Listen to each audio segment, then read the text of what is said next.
voulons nous sentir petits devant toi. Toi seul tu es grand. Toi seul tu es redoutable. Toi seul tu es le véritable homme. Oh Dieu, c'est pourquoi Pilate avait raison de te présenter correctement au monde. Il avait dit, voici l'homme. Oh Dieu, tu es un homme merveilleux. Nous t'aimons Seigneur. Les désirs de notre cœur, nous voulons être vraiment toi Seigneur Jésus. Nous voulons te ressembler, nous voulons agir comme toi. Nous voulons commencer à penser comme toi Seigneur. Nous voulons parler comme toi, aimer comme toi, agir comme toi Seigneur, soumis au Père comme toi Seigneur. C'est le désir de notre cœur encore ce matin. Viens se révéler personnellement à nous pour que ta vie soit transmise à nous Seigneur. Enlève tout ce qui est péché, détruis le mal, détruis toute chose qui ne vient pas de toi Seigneur à nous. Car nous voulons te ressembler, Seigneur. Oh Dieu, règne au milieu de nous encore ce matin. Dispose le cœur de tes enfants, dispose leur cœur, leur âme. Dispose tout leur être, afin que personne ne soit trouvé dehors. Tous nous voulons entrer dans ta présence, oh Dieu, communier avec toi. Être comme ce bâton qui était sec, mais dans ta présence avait pris la vie, Seigneur. Ce que nous voulons être ce matin, Jésus. Nous voulons être vivifiés par toi. Restaurer nos cœurs, nos âmes. Nous délivrer de tout mal et tout péché. Nous voulons te voir à l'œuvre encore, Seigneur. Viens, Seigneur, te révéler personnellement à ton peuple en ce jour. Bénis ce lieu. Tout ce qui n'est pas de toi, tout ce qui ne confesse pas ton nom, les chassons délogeons de ces lieux. Au nom puissant de Jésus-Christ, que Dieu lui-même règne à mettre suprême en ce lieu. Père, tu avais promis que tu parleras toi-même à ton peuple. Viens le faire maintenant. Et dispose sur leur cœur, afin que personne d'entre eux ne soit distrait, Seigneur. Bénis ce moment, oh Dieu. Prends la prééminence, conduis toutes choses de ta manière, aussi vrai que tu es Dieu. Au nom puissant de notre Seigneur et Sauveur Jésus-Christ, d'avoir prié de manière super. Amen. Elles sont pas acclamées, Seigneur Jésus.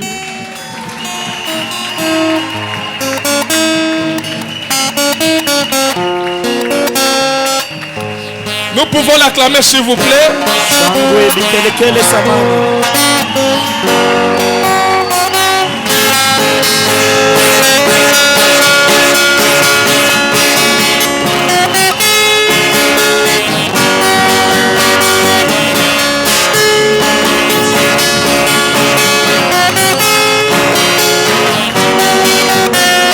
Merci beaucoup. Que le Seigneur vous bénisse. Que Dieu soit loué ce matin. Alléluia.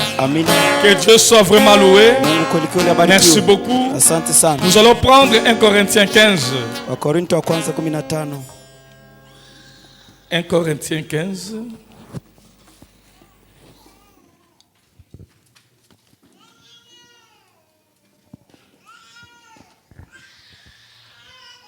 Vous êtes?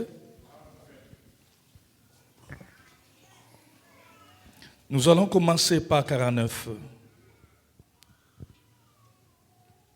Je crois jusqu'à 50.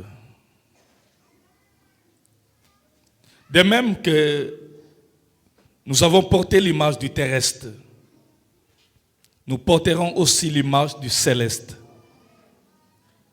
Ce que je dis, frères, ce que la chair et le sang ne peuvent hériter le royaume de Dieu, et que la corruption n'hérite pas l'incorruptibilité. Amen. Ephésiens 5.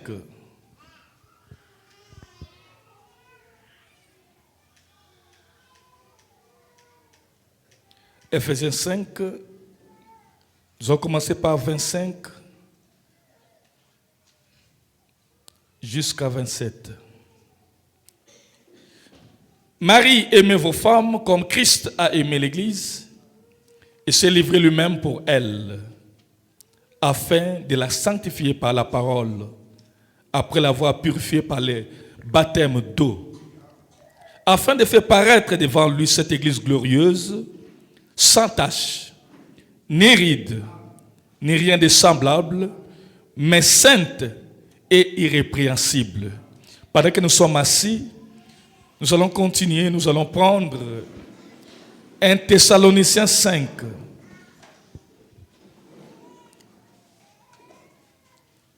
1 Thessaloniciens 5, 23. Que le Dieu de paix vous sanctifie lui-même tout entier et que tout votre être, l'esprit, l'âme et le corps soient conservés irrépréhensibles lors de l'avènement de notre Seigneur Jésus-Christ. Prenons Daniel 12.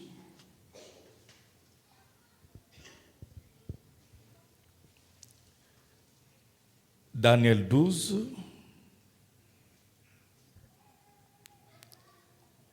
C'est important d'écrire ces versets pour la méditation à la maison. Daniel 12, nous allons commencer par le 7e verset jusqu'au 10e. J'ai entendu l'homme vêtu de lait qui se tenait debout au-dessus des eaux du fleuve. Il se leva vers les cieux, sa main droite et sa main gauche. Il jura par celui qui vit éternellement que ce sera dans un temps, des temps, et la moitié d'un temps, et que toutes ces choses finiront quand la force du peuple saint sera entièrement brisée. J'entendis, mais je ne compris pas. J'ai dit, mon Seigneur, quelle sera l'issue de ces choses? Il répondit, va, Daniel, car ces paroles seront tenues secrètes et scellées jusqu'au temps de la fin.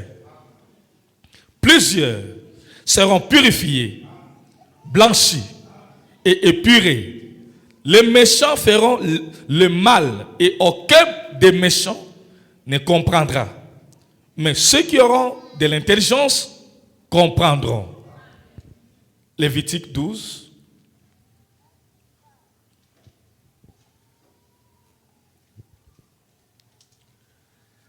Lévitique 12, 3. Le 8e jour, l'enfant sera circoncis. Amen. Que le Seigneur bénisse la lecture de sa parole. Je vous salue tous ce matin au nom de Seigneur Jésus-Christ. Nous allons commencer par continuer le même thème que nous avons intitulé l'onction du 8e jour. Et ce qui me donne la joie ce matin, ce que je fais écouter à mon pasteur, le pasteur Essou, la prédication du vendredi. Je lui ai envoyé cela. Il a écouté seulement une partie. Il dit, il va continuer après. Il dit ce qui m'étonne, c'est que c'est le même thème que je veux prêcher aujourd'hui à l'église.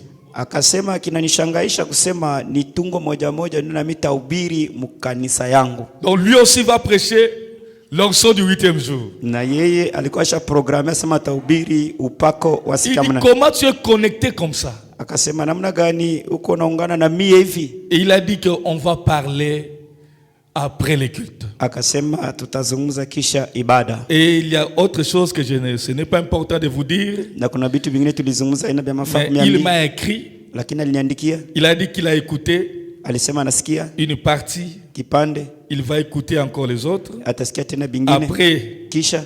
Et il a dit ceci. Akasema hivi. Il dit ce message. Asema hiyo ujumbe. Ce message qui a la vision exacte du 8e jour, asema hii ujumbe iko na onyo kabisa ya siku ya j'ai mnane. suivi une partie Nalifuata kipande et le reste après le culte. na ingine tafata kisha ibada. Mais ce matin, curieusement, je suis sur le même thème. Asema kwa kushanga hii asubuhi na mimi niko nasemea patungo moja Tu moja. es un fils vraiment connecté. Kweli uko mwana uko na jiunga. La RDC a eu point. Merci beaucoup. Asema DRC nayo inapokea manukta. Amen. Amina. Si vous aussi vous pouvez être connecté comme ça me ferait le plus grand plaisir. Asema na mwaka mnaweza kujiunga hivi itakuwa furaha kubwa. Amen. Amina. Donc ça te dit c'est la volonté de Dieu aujourd'hui. Kusema iki La preuve, mapenzi vous ya ressentez l'atmosphère a changé dans la salle. kionyesho munasikia ari chumbani na badilika. Et si vous êtes spirituel, vous pouvez ressentir la pureté commence à entrer. Asema kama kwa kiroho utaanza kusikia usafi unaanza kuingia. Amen. Amina. C'est pourquoi vous qui commencez à chanter le cantique, comment on appelle ça? Spéciaux. Mwebenye kuimba mamimbo ya Faites kipekee. attention. Fanyeni ange. Ce que vous êtes commence à se ressentir. Asema kile uko wakati uko nafanya kitu kiko naonekana. Et ceux qui ont chanté après là, j'ai pas aimé. Bali walimba kisha La chorale. Chorale. J'ai senti trop de la sueur dans leur voix. Nalisikia uchafu mingi masauti yao. C'est pas bien. Aina mzuri. Alors, le premier à chanter, c'était bien. Wa kwanza ula limba. Deuxième aussi, j'ai ressenti, c'était bien. Mais le dernier groupe là, kundi ya mwisho ile, ça n'a pas été bien. haikuwa mzuri.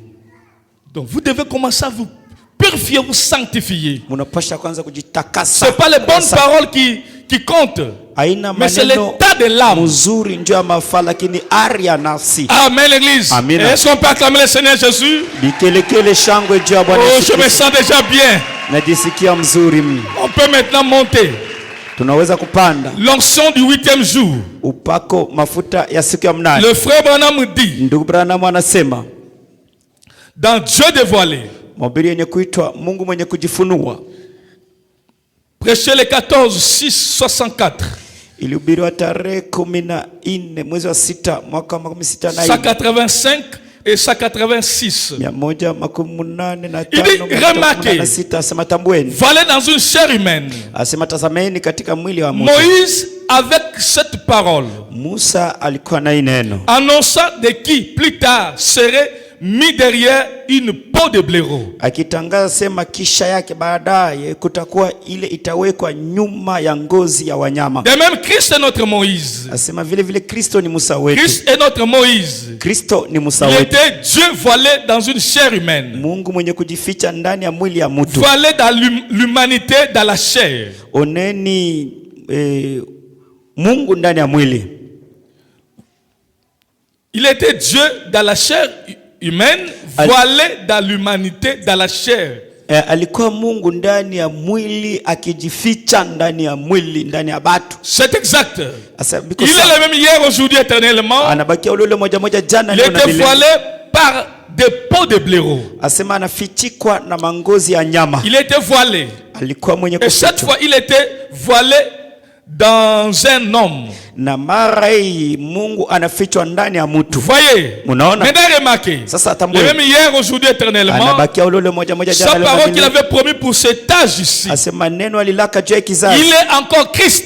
Yeye eko paka ule Kristo. La parole promise pour cet âge ici. Neno yenye kulaka juu ya kizazi. Voilé dans une chair humaine. Tazameni Mungu ndani ya mwili. La parole est Dieu. Neno ni Mungu. Amen. Amina. N'oubliez pas l'onction du 8e jour. Tuko na semeje upako wa siku ya mnane. Et frère Branham dit, l'onction est une personne. Upako mafuta ni mtu. Le mot Christ veut dire quelqu'un qui est loin. Kristo maana yake mwenye kupakaliwa mafuta. Mnaona? Loin. Mpakaliwa mafuta. Alors Moïse était Christ à son époque. Musa alikuwa Kristo wakati wake. Il était loin. Musa alikuwa mwenye kupakaliwa mafuta. Jérémie était Christ à son époque. Yeremia naye alikuwa Kristo wakati wake. Avec une portion de la parole pour ce jour-là. Alikuwa na kipande ya neno juu ile siku ile. Amen. Amina. Je crois vous comprenez.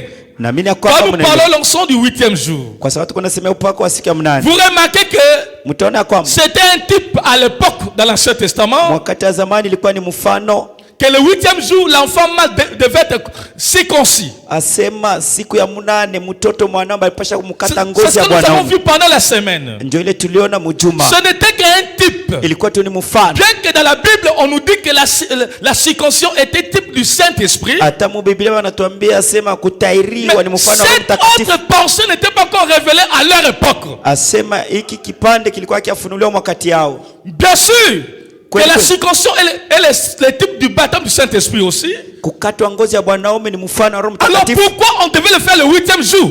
Juu ya nini siku ya munane banakata ngozi ya Ça, bwanaume? ça n'était pas encore révélé au temps de Paul. Ili abakuifunuaka wakati ya Paulo. Paul ne pouvait pas interpréter ça comme ça. Paulo akuweza kutafsiri Parce que lui hivi. pensait que Jésus viendrait dans son jour. Asema yale wazasema Yesu atakuja msiku Donc il yake. comprenait pourquoi il y avait le 8e. Akaelewa juu ya nini kulikuwa siku ya munane. Mais aujourd'hui, nous avons la pensée de Christ. Leo hii tuna wazo ya Nous Kristo. comprenons Tunaelewa ce que les types montraient pour notre état ici. kile mfano ilikuwa naonesha juu ya wakati wetu Donc hii. nous comprenons que Tunaelewa ya kwamba la circoncision n'était pas seulement le type du Saint-Esprit, asema kukatwa bwanaume haikuwa tu mfano wa Roho Mtakatifu, mais c'était le type de ce que Dieu ferait au temps du soir. ilikuwa ni mfano ya kile Mungu atafanya wakati wa Où magharibi, Dieu va enlever les superflus, les souplesses Ambao qui est Mungu dans l'homme aujourd'hui. atatosha bile benye bina na mafaa ndani ya mtu leo. Comme Dieu est parfait, Vile Mungu ni il kamilifu, a créé l'homme. aliumba mtu, Quand il a regardé, il était parfait. aliangalia asema ana Mais Dieu dans kamilifu. sa pensée pouvait déjà enlever ces souplesses-là avant. Mungu mu mawazo yake alipasha mbele ya mtoto azalike Pourquoi il mwanaume permet kutosha que ile l'homme ngozi. vienne avec ces superflus Dieu et nini le Mungu? 8e jour on l'enlève? Mungu anaruhusu mtoto mwanaume azalike na kale kangozi kisha siku ya munane bakakata. Pourquoi il n'a pas enlevé ça dans sa pensée avant quand il a créé l'homme? Jia nini asikupasha kukaweka mawazo yake mbele ya mtoto mwanaume azalike? Amen. Amina. Cela montrait ce qu'il devait faire lui-même aussi au temps du soir. Ile ilikuwa ni mfano ya kile Mungu alipasha kufanya peke yake wakati wa Où magharibi. Dieu va enlever les superflus. Donc ce qui empêche l'homme à les voir, à les rencontrer. Mungu atatosha kile kia zaidi kiko na zuiza mtu asimone Mungu. C'est ce qu'il est en train de faire maintenant. Ndio kile kiko nafanya sasa. C'est ça le ministère Ndio qui huduma est à l'œuvre en ce jour. yenye kwa mkazi hapa sasa. Le travail du 7e âge, de cet âge, avait plus travaillé sur l'intérieur de l'homme, sur l'âme. Asema kazi ya mpasha ujumbe wa saba iko natumika ndani mule ndani ya mtu Mais mnafsi. là de l'épouse, on travaille et l'âme, et le corps, et même l'esprit de l'homme. Asema mkizazi ya bibi harusi ni kazi ya nafsi ya roho na mwili, Pour rendre l'homme tellement parfait, ja kumfanya mtu akuwe kamilifu sana. comme Christ est parfait, comme le Père est parfait, Vile Kristo ni kamilifu, Baba ni kamilifu. comme lui-même a dit, Vile mwa alisema, soyez parfaits comme votre Père céleste est parfait. muwe bakamilifu vile baba yenu wa mbinguni Vous trouverez mkamilifu. que personne était encore parfait parce que personne ne pouvait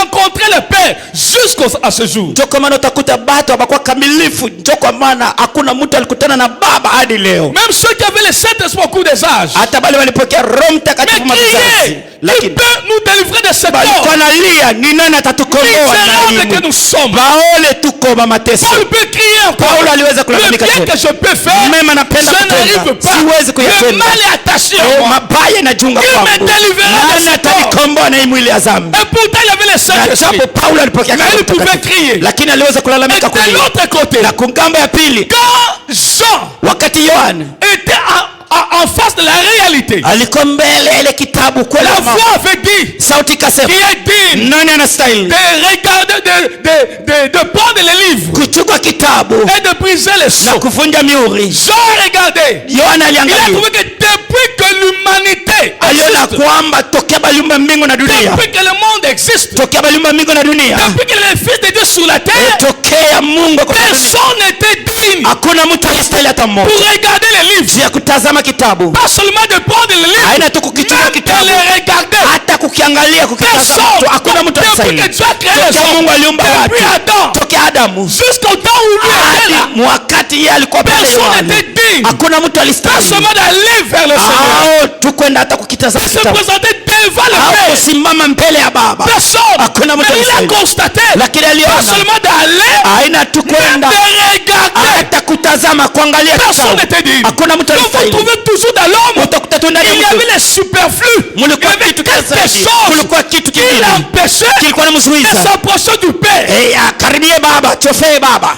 Dans cet état-là, Na mwile hari. c'est pourquoi tous ceux qui sont morts, Kwa maana bote balikufa. personne ne pouvait voir le Seigneur. Hakuna mtu alienda na kaona Parce Baba. que de la manière qui sont morts, Munamna balikufa. leur croissance là Kukomala kwa reste Baba intacte. kulibakia pale Il y avait kulisimama. encore des superflus dans le corps. Na kulikuwa vitu vilikuwa nazuiza C'est mwili. pourquoi ils ne peuvent pas voir Dieu. Kwa maana bakuweza kumuona Mungu. Ils attendent. Beko na sudi. Toi et moi, Wewe na mimi nous accédons dans le parfait. tuingie mkile Et kikamilifu. quand ils ressusciteront, Na wakati wale ils entreront en watafufuka contact avec nous. watapatana Nous nasi allons leur uzima. transmettre Na la vie, tutawaambukiza la uzima. vie du parfait, Uzima wa la vie kikamilifu. qui vient du Père. Uzima wenye kutoka kwa Baba. Alléluia.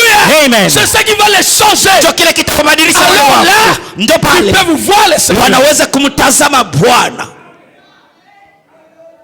Vous comprenez? Mnaelewa? C'est ce qui est à l'œuvre maintenant. Ndio kile kiko mkazi sasa. L'onction du 8e jour. Mafuta upako ya siku ya mnane. C'est Dieu dans l'homme Ni Mungu ndani ya mtu. pour faire le travail, Juu ya kufanya kazi. pour enlever les superflus Juu ya kutosha bile vizuizo qui est vyote lié à ce corps. vyenye kuambatana na hii mwili. Amen, Église. Amen. Amen, peuple de Dieu. Amina. Suivez attentivement, ne soyez pas distraits. Msikiwe bakulenga mufate. Dieu a promis Mungu alilaka ya kwamba qu'il va nous sanctifier totalement, sisi wote kabisa kabisa atatutakasa entièrement, wote kabisa kabisa, dans le corps, kutakasa mwili, dans l'âme, kutakasa nafsi, dans l'esprit, kutakasa roho, totalement. wote kabisa kabisa. Il va le faire lui-même. Peke yake atafanya ile C'est kazi. pourquoi la Bible dit le Dieu de paix Ndio kwa maana Biblia lui-même le fera. anasema Mungu wa salama Ce n'est peke pas yake le travail atafanya. humain, ce n'est Haina pas le kazi ya travail d'un binadamu, homme, haina kazi ya mtu c'est hapana. le travail de Dieu lui-même. Kazi ya Mungu peke yake. Comment il va le faire? Namna gani atatakasa? Lui-même va entrer dans l'homme. Yeye peke yake ataingia ndani ya mtu. Commencera d'abord le travail dans l'homme qui parlera. Ataanza kutumika kazi ndani ya mtu mwenye kusema. Et quand lui commencera à dominer ces esprits, ces choses qui sont liées dans son corps, Wakati mtu peke yake ataanza kutawala maroho yenye kwa et mwili quand wake. il parlera, Na wakati ceux qui vont croire en lui, wale watamwamini huyo mtu. le même fait, le même Matendo résultat moja qui se majibu passe en lui ile litendeka va ndani se ya yule faire dans mtu. le peuple aussi. Itatendeka na kubali wenye Mais ceux qui kumwamini. verront, ceux qui croiront, Wale watamini. c'est pas par la prière. Haina kwa maombi ndio vitatoka. Amen. Amina. C'est pas par la prière. Haina kwa maombi ndio vitatoka. C'est ce que Dieu est en train de faire Ndio kile maintenant. Mungu anafanya sasa hivi. Amen, Église. Amina. Prenons maintenant Tugueni sasa.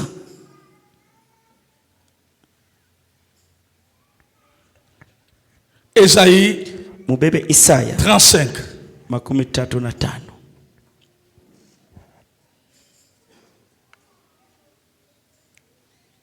Ésaïe 35, 8. 35 kuanzia mstari wake wa 5. Il y aura là un chemin frayé, Pale patakuwa njia yenye kufunguliwa. une route qu'on appellera la voie sainte. Barabara itaitwa njia takatifu. Nul impur n'y passera. Hakuna kichafu kitatembea mwile barabara pana. Elle sera pour eux seuls. Itakuwa juu yabo peke batatembelea mwile Ceux barabara. qui la suivront, Bale bataifuata. même les insensés, Hata wajinga wapumbafu ne pourront s'égarer. hawatapotea mwiyo barabara. Sur cette route, Mwiyo barabara point de lion, hamutakuwa simba. nulle bête féroce ne le prendra. Hakuna nyama wa makali atatembelea mwile njia. Nul ne s'y rencontrera. Asema kuna kitu utakutana nacho kibaya. Les délivrés y marcheront. Wale walifunguliwa watatembelea mwiyo njia. Les rachetés de l'Éternel retourneront. Wenye kukombolewa wa milele watarudia. Ils iront à Sion avec chant de triomphe. Wataenda Sayuni na nyimbo ya ushindi. Et une joie éternelle couronnera leur tête. Asema na furaha ya milele itakuwa taji kichwani kwao. L'allégresse Furaha et la joie na furaha s'approcheront. itakaribiana. Les douleurs Maumivu et les gémissements s'enfuiront. na kuugua kwa moyo kutakimbia. Amen. Amen. Amen. Amina. cette route, hii on barabara appelle la voie sainte. banaita njia takatifu. Les bêtes Wanyama ne passeront pas. hawatatembelea mwiyo njia. Quelle sorte de bêtes? Ni wanyama gani hao? Amen. Amina. Nous avons vu cela le vendredi. Tuliona hiyo Ce sont les totems hérités dans nos sangs, dans nos familles. Tuliona kadiri ya juma sema ni ile banaita totem, nguvu ya banyama ile tuliriti mwa jamaa yetu kwa mudamu. Vous prenez votre enfant, vous le lavez avec l'os du gorille pour qu'il soit fort. Asema unakamata mifupa ya ule gorille unaweka mumao na unaosha mtoto. Ça va influencer non pas seulement cet enfant, même ses propres enfants lui. Tu ya mtoto kwenda nguvu ya kukombana itavutisha ule mtoto atabaki yake ule. Ça va descendre. Na itashuka mkizazi. Amen. Amen. Et cet esprit-là sera incarné dans leur esprit, dans leur corps. Ile roho ile pepo ile ikonekala mumili. Et l'homme dira, na mtu atasema dans notre famille, même les femmes sont très fortes. Même les maris ne les tapent pas. Et les gens sont contents. Ils ne savent pas que ce sont les esprits que vous avez. Ça va vous empêcher de voir Dieu. Si le travail n'est pas fait. Amen. Amina.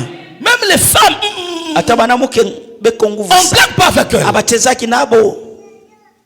C'est un esprit de la famille.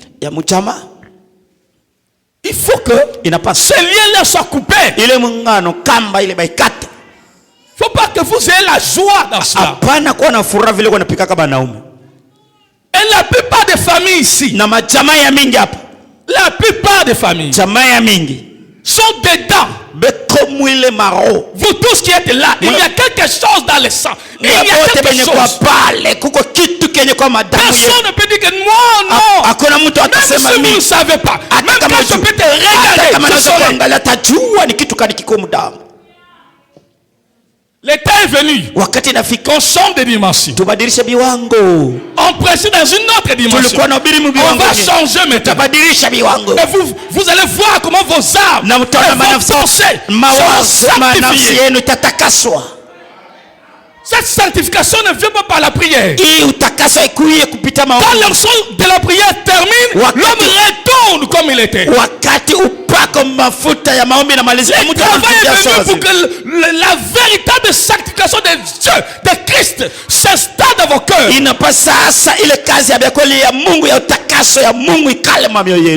Amen. Amina. Vous êtes ici. C'est pas un hasard. Vous n'êtes pas venu dans l'église comme bâtiment. Je vous ai envoyé vers un homme qui lui a donné une commission de faire le travail. Pas le bâtiment. Amen. Amina. Il vous a tous envoyé vers un homme. Et il lui donne une commission. C'est à vous de l'écouter pour aller au ciel. Si vous ne l'écoutez pas, vous serez perdu à jamais. C'est ce que Dieu fait. Amen. Amen. Vous êtes ici pour que Dieu vous nettoie. Vous délivre totalement. Depuis l'âme jusqu'au corps. Vous dites comment? Vous le savez. Il m'a donné une commission. Prenez Esaïe.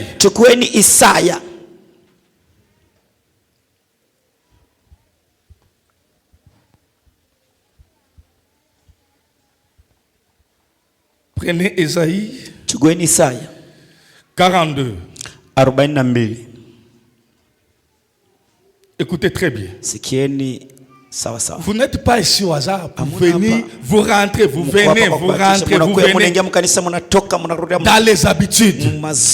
C'est pas ça. Je vous ai envoyé pour vous préparer pour les rencontrer. Pour qu'on vous nettoie. Totalement. Parce qu'il lui est trop facile. On ne peut pas le voir avec des choses de la famille. L'âme est sauvée, bien sûr, mais le corps et le sang doivent être purifiés pour que ça change. Si ce n'est pas sanctifié, ça ne peut pas changer.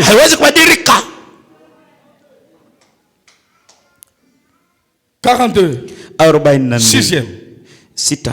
On va commencer par le 6e verset. Tutaanzia mstari wa sita. Moi l'Éternel, Mimi wa milele je t'ai appelé pour le salut. nalikuita juu ya wokovu, Je te prendrai takuchukua par la main. kwa mkono, Je te garderai. takulinda Et je t'établirai pour traiter alliance avec le peuple. na takuweka ili nifanye agano na watu, Pour être la lumière des nations. ili uwe nuru ya mataifa. Écoutez le travail. Sikieni kazi Pour ouvrir les yeux des aveugles. juu ya kufungua macho ya bipofu, Pour faire sortir des prisons les captifs. juu ya kutosha mu bifungo bafungwa. Donc si vous êtes là, Kama kwa il y a des gens qui sont en prison. kuko batu benye kwa bifungo, Beaucoup sont en prison. wengi Pas seulement en prison. hapana tu mkifungo, Et dans les cachots, Au kuwatosha ceux qui vifungo. habitent dans les ténèbres. na kutosha bantu benye kuikala mugiza. Je suis l'Éternel. Mimi ni wa milele. C'est là mon nom. Ile ndio jina Et je langu. ne donnerai pas ma gloire à un autre. Sitapatia utukufu wangu Ni mtu mon honneur mwingine, aux au idoles. heshima yangu kuwa Donc sanamu. c'est-à-dire, Ni kusema il y a les gens kuna watu qui sont liés benye kufungwa dans les choses des esprits, Mu dans maroho, leur corps, mu mabitu mu mili yabo, dans leur esprit. mu maroho yabo, Bien que l'âme a la sémence. hata kama nafsi ni mbeko ya Mungu. Mais il faut que ces choses-là puissent partir. Inapasha bitu vya matotemi Pas kutoka. seulement ceux-là. Hapana tu Il y bila. a aussi ceux qui sont dans les ténèbres, Kuko bengine beko naishi dans le monde mugiza, sorcellérique. beko mu dunia kilozi ya Mais ils ont la bulozi, sémence. lakini ni watoto wa Mungu. Mais Dieu vous envoie ici Mungu pour anamituma que vous soyez délivrés. ili mfunguliwe. Parce que là, il y a la sémence en Tu vous. ndani yako mko Mais mbeko. pendant que vous êtes là, Wakati au uko lieu pale, de vous abandonner sincèrement, Kamali ujatilie wote kabisa kabisa kwa vous Mungu. êtes là pour attaquer, détruire l'œuvre Lakini de uko Dieu. pale juu ya kushambulia Ne kuharibu faites pas kazi ya ça, Mungu. sinon vous irez en enfer. Usifanye vile, ile kosa utenda mgeni. Abandonnez-vous. La Ujiachilie commission est là kazi pour kwa faire le travail. ya kufanya Même kazi, Dieu dans les ténèbres. lakini uko mgiza. Il y a d'autres qui ont la sorcellerie inconsciente. Bengine ko mulozi asijijue. Mais il ressent seulement qu'il voit les choses. Eko na jona tu eko na Il ruka. pense que c'est un don. Yana wazesa ni zawadi. Non, c'est la sorcellerie. Yengine ni La bulozi. sémence est là. Mbeko Dieu iko na- t'a envoyé ici Mungu alikutuma pour que tu sois délivré totalement. tufunguliwe kabisa Parce kabisa. qu'il m'a dit, Tu Mungu il y a aliniambia des gens kuko watu qui sont ses fils, benye kwa ses wanawake filles, na mais binti qui wake, habitent dans les lakini ténèbres. beko naishi mugiza. Vous êtes là. Mko pale Et tout ce qui se passe, na mambo yote yanafanyika, vous en êtes conscient. haujijue. Mais je sais que la semence est là en Na vous. tunasema kwamba Abandonnez-vous, vous serez délivrés. ujiachilie tu kwa Mungu na Écoutez la voix de Dieu. na usikie sauti Ça ya vous Mungu, délivrera totalement. atakufungua wote kabisa kabisa. Abandonnez-vous. Ujiachilie tu kwa Mungu, N'attaquez pas l'homme qui veut vous aider. usishambulie mtu mwenye anapenda kusaidia. Amen. Amina. La commission est là Kazi pour iko t'aider. juu ya kukusaidia. Cette sorcellerie va partir. Ulozi bule utakutoka. Parce que je sais Juu najua que le diable n'était pas mené dans les profondeurs des ténèbres. juu shetani sikupeleka mwile upana ya giza Et pana. Dieu t'a appelé. Kama Mungu C'est alikuita, parce que Dieu sait Dieu Mungu c'est anajua. possible Aseme que inawezekana. tu quittes les ténèbres. Waache giza, utoke C'est mugiza. pourquoi tu es là. Toka maana uko hapa. N'attaquez pas l'homme qui est venu pour t'aider. Usigombanishe mtu anakuja kusaidia. Ne détruisez pas ce que Dieu fait. Usiharibu kile Mungu ako nafanya. Abandonne-toi. Wewe ujiachilie tu. Il y a une mission. Kuna Il y kazi a un travail Kuna kazi que Dieu fait maintenant ambao Mungu ako pour le nafanya sasa. salut de ton Ya âme. wokovu wa nafsi yako Pour que toutes ces choses na vile te vibaya libèrent, te vyote quittent. bikutoke Et que tu sois totalement na purifié. sanctifié. ufunguliwe na utakaswe C'est kabisa. possible. C'est Inawezekana. le travail Ni kazi que Dieu veut que nous puissions entrer dedans. ambao Mungu anapenda tuitumike sasa. Pour vous sanctifier pleinement. Twa kutakasa kabisa Vous ne kabisa. voyez pas vous-même. Haujioni wewe peke Malgré les prières que vous faites. kwa maombi unaombaka Il y a un temps que vous priez, vous Kuko wakati priez. unaomba Vous vous sana. sentez bien. Lakini unajisikia Quand vous vizuri. retournez, vous revenez. Ukiacha C'est comme maombi si vous n'avez unarudi. rien Iko fait. sawa vile kuomba sana. C'est quoi ça? Ni nini ile? Ce sont les esprits. Ni maroho ile. Même dans votre propre corps. Kama mwili wako Ils vous binafsi. combattent. Beko na Ils ne kukombanisha. veulent pas que ton âme Abapende nafsi voie yako. la lumière. Ione nuru. Amen, Église. Amen. Écoutez-moi attentivement. Église. Munisikie na uangalifu wote kabisa kanisa.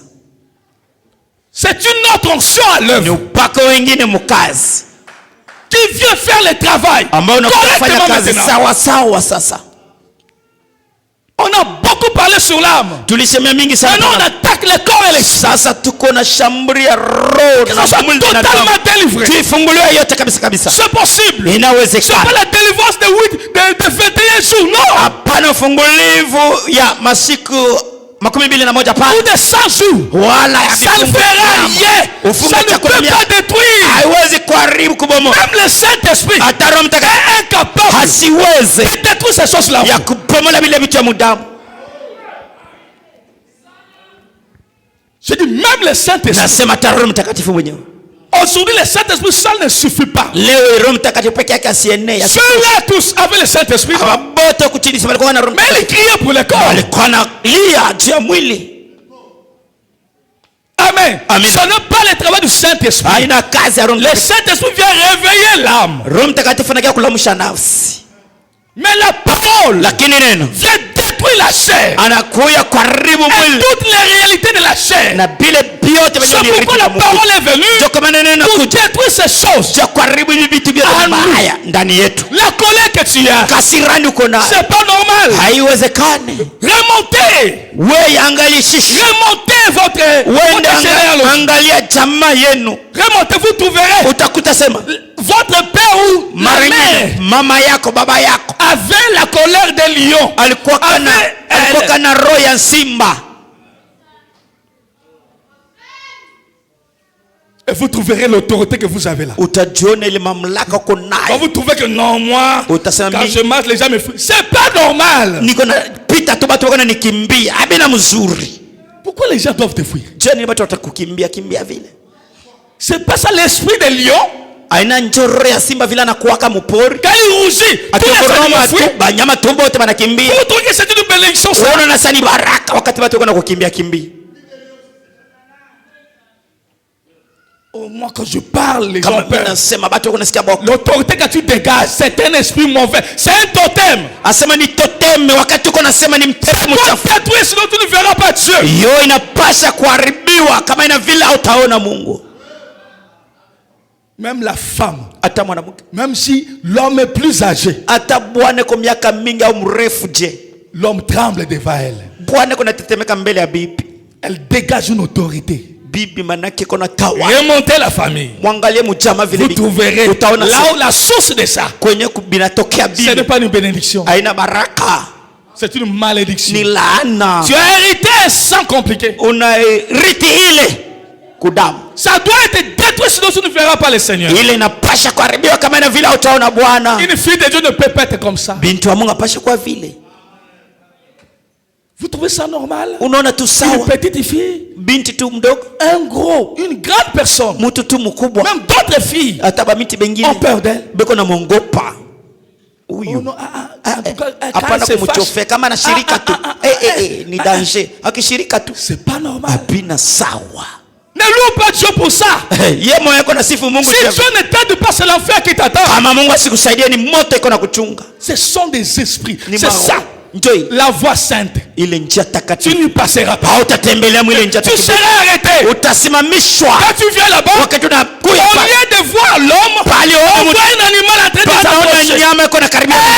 C'est pas les animaux. Banyama mama kari Kisha nyuma somesi. utatembea toka. Hautatembelea mwinjia.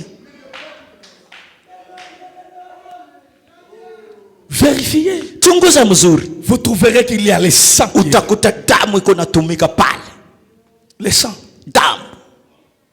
Les sangs. Damu. Et les autres, Na bengine c'est les léopards. ni chui. Il est toujours seul. Il fait toujours seul. Anapenda kuishi maisha yake ye moya, apendi bantu bengine. Oh, moi j'aime être propre. Mimi napenda kwa Dans notre famille, même notre papa mjama yetu hata baba yetu. aime être propre. Anapenda Mais kwa nous sommes toujours entre nous là. Si paka On fait mjama toujours les yetu. choses nous-mêmes. On Tunafanya est vitu seul. paka tunafanyaka paka mjama yetu atupenda kibantu bengine tunawezaka. Tu as déjà demandé à ton père ou grand-père Ulishaka pourquoi vous êtes comme ça? Ulishaka ulizaka baba yako au nkambo yako. Jua nini uko vile? Pourquoi vous êtes comme ça Jua nini dans votre lignée, dans votre famille? Jua nini muko vile mjama yenu? Il y a des choses Kuko bitu dans vos corps mumili yenu et ça vous mumadamu. dérange. Na biko na mizuru. Ça combat même l'âme. Iko na kumbaisha hata nafsi. Moi au moins je commence à savoir ça. Lakini tunaanza kujua C'est kuvumbula. pourquoi je vous dis, Ndio kwa maana si vous ne m'écoutez pas, Kama vous munisi- n'irez pas au ciel. Amutenda kumbingo. Parce que le travail doit commencer ici. Kazi inapasha kuanzia hapa ndani ya mtumishi mbele yake. Dieu a voulu que je sois né dans une famille comme ça. Mungu alipenda nizalike mwile chama ya vitu vya vile. Où mon grand-père c'était un chef coutumier puissant. Alikuwa chef wa ule mkini wa uwezo. Mama yangu chef coutumier puissant. Kaba yangu kule alikuwa na baba chef coutumier ba uwezo. Maintenant quand la parole va entrer dans ce corps, sasa wakati ile nitaka commencer à détruire. Itaanza kubomoa. Parlera. Itasema Mungu fera des choses dans vos cœurs. Atafanya vitu mu maisha yenu. C'est que Dieu m'a envoyé. Ndio kile Mungu ananitumia. Si vous ne m'écoutez pas, kama munisikie, vous n'irez pas au ciel. Amutenda kumbingu. Pour que ces choses soient détruites en vous. Yaribike ndani yenu. La commission est là. Kazi kwa hapa.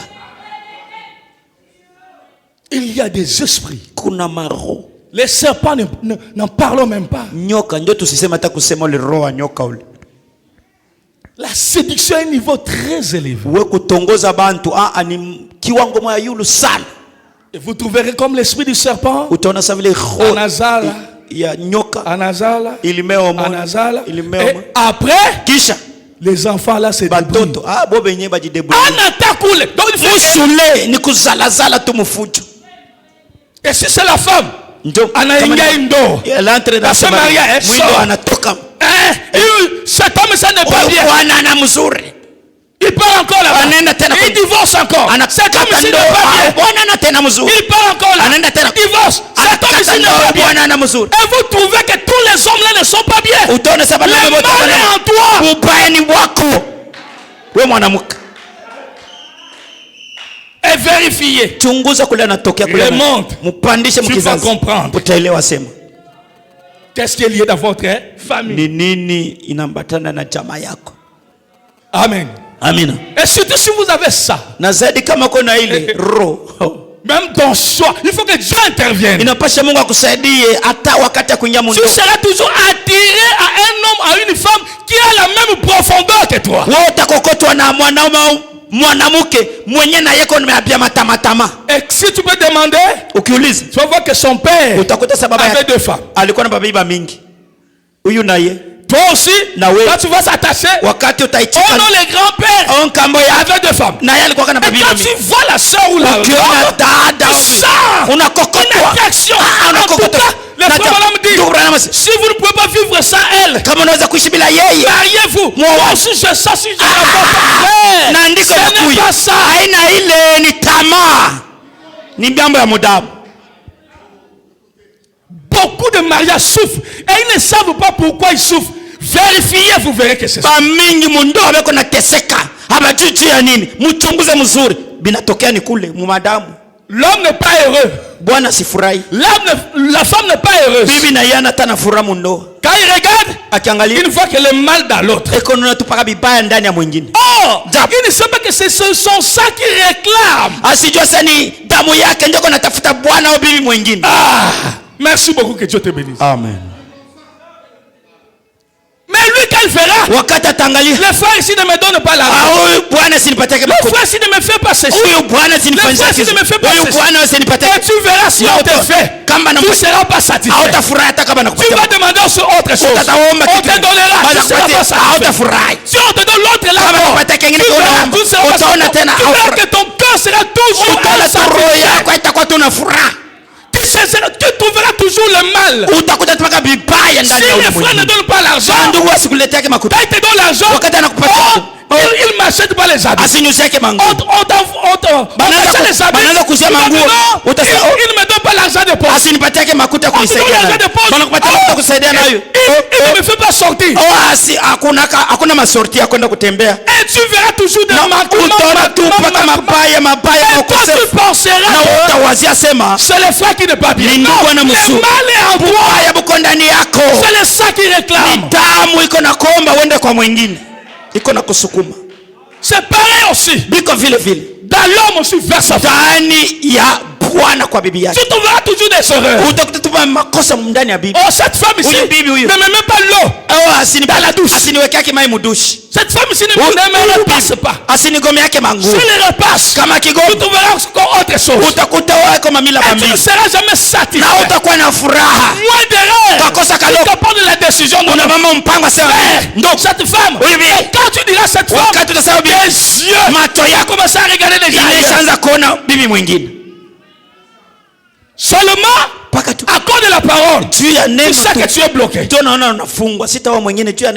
C'est pourquoi d'autres frères souhaitent même la mort de leur femme.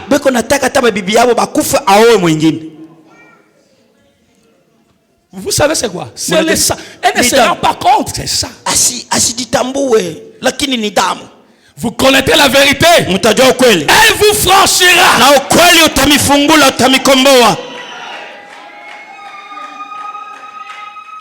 Amen. Amen. Le mal profond. Aucune famille n'est épargnée. Aucune famille. Surtout vous qui êtes ici. Chacun ou chacune a quelque chose de mal qui hérite de sa famille. Pourquoi tu es appelé? D'autres sont égoïstes. Vous avez hérité ça. Et tu ne veux même pas que ta femme puisse se partager.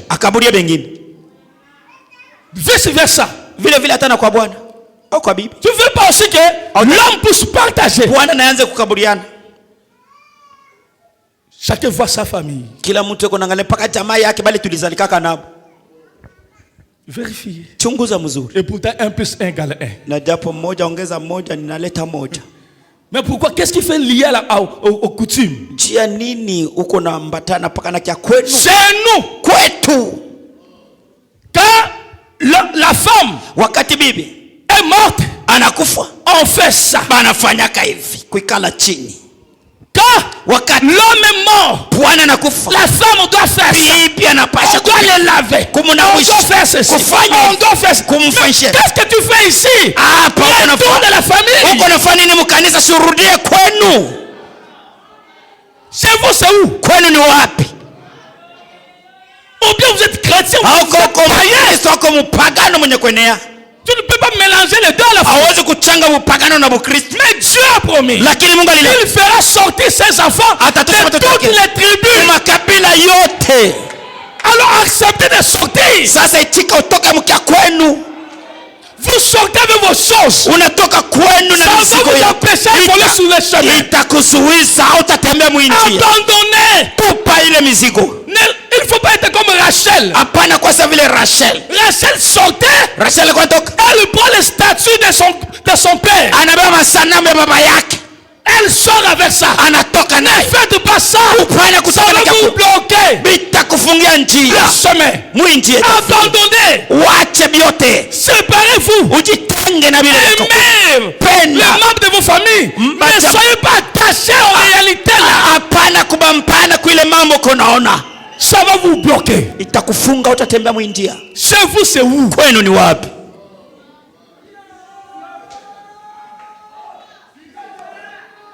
Amen, église. Amen. Que le Seigneur vous aide à comprendre ces choses. Vérifiez chacun. Il y a beaucoup de foyers sont en difficulté, ils ne savent pas pourquoi. Il n'y a pas l'harmonie, ils ne savent pas pourquoi. Quand on va leur demander, c'est l'homme, c'est la femme. Oh, personne ne fait cas au sang. Le sang réclame, le sang parle. Plus fort. Même le Saint-Esprit n'arrive pas à dominer le sang. La prière ne fait rien du tout.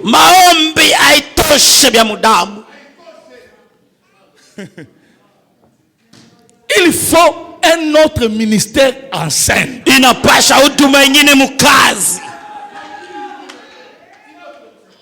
Le temps est arrivé. Wakati nafika sasa. Vous, Mwei, abandonnez-vous seulement. mujatilie tu kwa Mungu. Ne cherchez pas à protéger Musitafute ukinge le mal là. ile mabaya. Non, c'est ça. Oh, tupayo katalayo. Amen. Amina. Si tu sens la convoitise, c'est ça. Dénonce ça. Kama unasikia tamaa usichunge. C'est ton ennemi. Ni adui wako, bitupo bikatalo bis. Amen, l'église. Amina. Comme j'avais reçu une sœur hier. Iko savile dada mwana alimpokea jana. Je l'ai regardé. Namwangalia. J'ai vu. Nikaona. Et j'ai dit, même ta sœur, ata dada yako qui est l'aînée, mwenye kwa mkubwa a le même problème. eko na mambo. N'est-ce pas que aina elle a des problèmes avec son père, son mari. eko na mambo na Même bwana. la sœur ne sait même pas pourquoi. Ata dada mwenye asijujia nini abapatane na bwana. Et la sœur me dit, pasteur, c'est la vérité. Dada kaniambia sasa mchungaji ni kweli. Même là, ils ont des problèmes. Ils ont failli même divorcer. Mais elle ne sait pas pourquoi. Abajujia nini beo karibu kukata ndoa. Je lui dis qu'elle ne sait pas. Nalisema sijui hata mambo iko namfikia. Mais moi je sais. Lakini mimi najua c'est le sang. Ni damu ndio iko na réclamer. Même ton petit frère. Hata mdogo yako. Même dans son sol il y aura des difficultés. Ata Elle me dit pasteur, c'est la vérité. Sasa mchungaji ni ukweli. Même là, hata elle fréquente une fille que son père est polygame.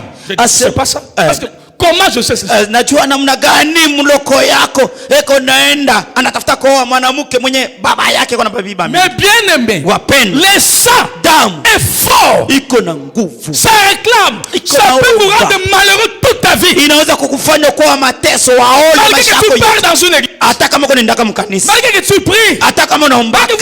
Est-ce que vous ne comprenez pas pourquoi moi je prie, je ne vois pas un changement? Parce que vous n'attaquez pas là, il faut attaquer. Il y a un problème là.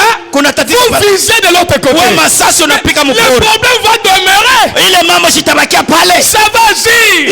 Alléluia. Vous devez vous réveiller ce matin. Et comprendre ce qui se passe. Pour faire face à cela. Il y a beaucoup ici, la séduction a miné leur cœur. Ils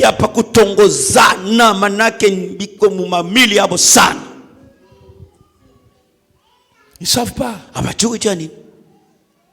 es une fille, une femme. Tu sens toujours quand tu causes avec un frère là. Pas tout le monde. Seulement quand je vois tel frère, tel frère, je me sens bien quand je cause avec lui. Mais bon frère, on ne parle pas d'autre chose, on parle seulement de la parole. Mais pourquoi quand vous parlez de la parole, la chair est contente.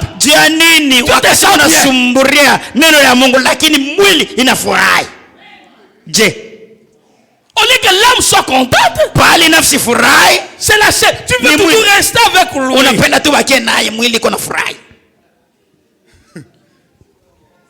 C'est ça. Et quand vous vérifiez l'homme en question, lui aussi, il a la même profondeur du mal. Ce qui se ressemble, ça semble.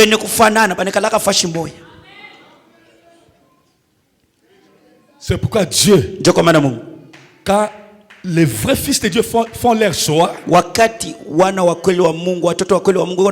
équilibre toujours.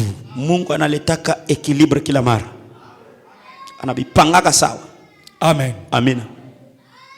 Amen. Amina. Est-ce que l'église m'écoute? Kanisa iko nanifuata? Est-ce que vous m'écoutez? Eti mnanifuata? Ici se plaît. Hapa ni ba mingi mambo ya madamu. Se plaît. Si je ne t'ai pas envoyé kama sikutumwa de Dieu, je ne sais pas. Cette église devait résister. Avec ce qu'il y a ici. Na mambo yenikuwa hapa. Sijui kama kanisa ilipasha kukangana kusimama. Amen. Amen. Et la puissance du mal. Na uwezo wa mabaya. Et cette attitude de séduction. Na ile ari mbaya kutongoza. On vous envoie ça. Bana kutumia hayo. Oh, j'aime le pasteur. Tu l'aimes comment? Unampenda mchungaji, unampenda kaje? Munamna gani? Ya kiroho ya kimwili. ne sais pas, c'est la profondeur de mauvais qui est dans tes pasteurs qui t'attire. Ni upana ya mabaya yenye kwa ndani ya mchungaji wako njoo na kukokota na wewe. Et c'est là où vous vous attachez. Njoo kule una bamba sana kwa mabaya. Il faut que moi-même je domine complètement cela. Inapasha mchungaji peke yake atawale ile mabaya ile tamaa. Amen. Amen. Et Dieu a dit, venez à moi tel que vous êtes. Mungu alisema mkuye kwangu vile muko. Donc tel que vous êtes venus, tel que vous êtes. Vile muko njoo vile mnakuya. Dieu vous attire. Mungu anamita kwake. Il faut que le travail puisse être fait en vous. Inapasha kazi ifanyike ndani yenu. Donc il faut que l'homme soit sincère depuis son cœur pour que le travail puisse être très bien fait. Inapasha mtu akuwe na moyo wazi juu ya kazi ifanyike mzuri ndani yenu. Amen. Amen. Tout ça, il y a des maladies que vous héritez. Kuko na magonjwa ile mko na riti ya mdamu ya kubazazi. Ton grand-père avait kambo yako alikuwa na ile malaria. Et vous tous, vous subissez. Diabète. Tout le monde a le malaria. Chez nous c'est comme ça seulement. Mais l'état est venu. Que vous devez arrêter ça. Ça ne peut pas continuer. C'est pourquoi tu es ici. Vous n'êtes pas venu ici pour nous. Oh frère, non frère, non. C'est pas d'abord ça. C'est pour ta délivrance totale.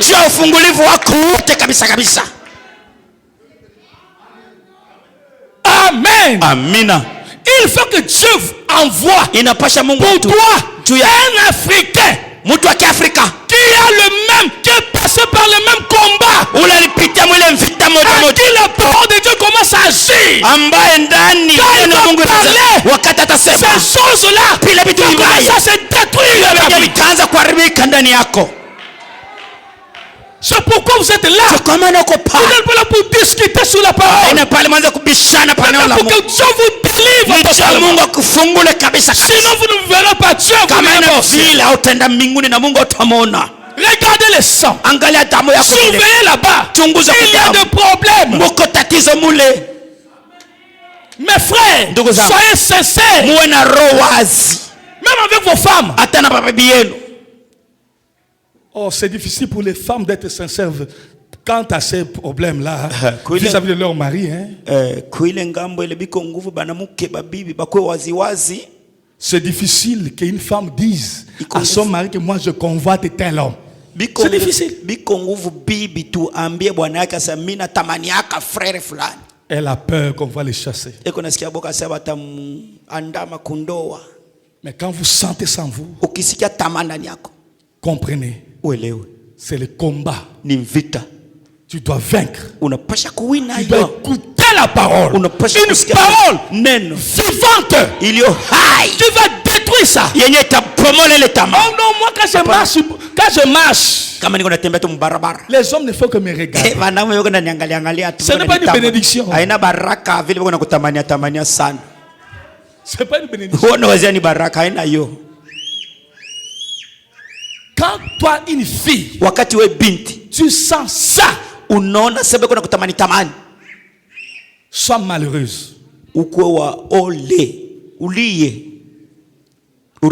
Surtout si tu es encore marié, ça te dérange.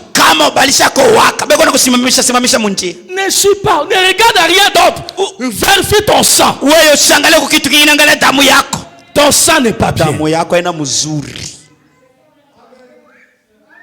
Amen. Amen. Ton sang n'est pas bien. Quand on te dérange là, c'est pas bien. Parce que si tu entres là-dedans, il faut qu'une gloire commence à repousser les autres.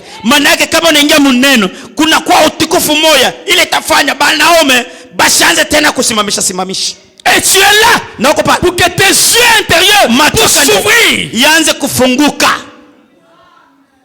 Car Dieu a dit pour ouvrir les yeux des aveugles. C'est-à-dire tous mes enfants ont la capacité de vaincre cela. Aussi, tes les yeux intérieurs na macho yao ya ndani sont capables d'aller plus loin. Ils inakuwa na voient maeneo très clair. ya kwenda mbali sana na kuona wazi wazi. Amen. On peut être en face de lui. Unaweza kuwa mbele, Il sait anajua sema huyu mtu yuko hivi, qu'il y a ça et ça. asa kwa mambo fulani mambo fulani. Amen, l'église. Amina. Amen. Amen. Vous connaîtrez la vérité. Utajua Elle ukweli doit vous affranchir. na ukweli itamiweka huru. C'est ça qui vous empêche. Njoo ile iko na Allez de l'avant. msiende mbele. Amen. Amen. C'est ça. Njoo. C'est pas autre chose. Haina Parce kitu- que vous venez à Dieu. Munakuyaka kwa Mungu Vous kila mara. priez. Mais Munaombaka. pourquoi votre croissance est lente? Juu ya nini kukomala kwenu kwa pole pole? C'est à cause de ça. Ni juu ya damu. Le sang, Damu, la colère, kasirani, toutes ces choses-là. bile vitu bibaya Il y vyote en a beaucoup. biko bya mingi, Il y en a beaucoup. biko bya mingi mabaya. Mais chacun de vous, Lakini kila mmoja wenu s'il peut rester calme, kama anaweza Dieu kuwa peut lui mwenye- révéler Mungu anaweza kumfunulia que toi, asema tu wewe as hérité de ceci. Tu ulirithi as hérité de ceci. C'est pourquoi je t'ai envoyé là. kwa maana alikutuma pale. Sois humble, assois-toi, Ujishushe. écoute la parole. Sikia neno, Dieu va te délivrer totalement. Mungu atakufungua wewe wote. Ça agit. Iko na tenda. Peut-être les autres, Mara ngine bengine ni on a sacrifié leur richesse. On a sacrifié votre, on appelle ça chance. make ile bahati yako ile banenda kuitolea. Et que vous tous, Mwe bote vous mjama. devez souffrir. Unapaswa kuteseka, kuna kupata makuta. Quand tu es là, Wakati uko pale tu te maries à un homme. unaoana na bwana, S'il avait des biens, kama alikuwa na mali ça commence à descendre inaanza kumpotea, Inaanza jusqu'à kumpotea. perdre tout. Mpaka wakati atabakia mikono Et vous wazi commencez à souffrir. na mnaanza kuteseka. Toi là-bas, là, Wewe mbele, vérifie ta ligne. chunguza kule unatokea, kule ulizalika, Tu es venu apporter la malédiction. unakia kuleta laana Tu es dans votre famille, uko mjama yenu c'est l'homme. kwa Bwana. Si l'homme là aussi n'est pas spirituel, Kama Bwana ni ana kiro, totalement. Mais s'il est spirituel, ça sera un combat. asema kungama kiro itakuwa ni vita. Pour avoir l'argent là, un combat. Cha kupata hata kama kutaka loko ni vita. Pour vivre un combat. Tu as Mais kuishi s'il maisha n'est pas mzuri. spirituel, Ana wa kiro, vous allez commencer à souffrir. mtaanza kuteseka.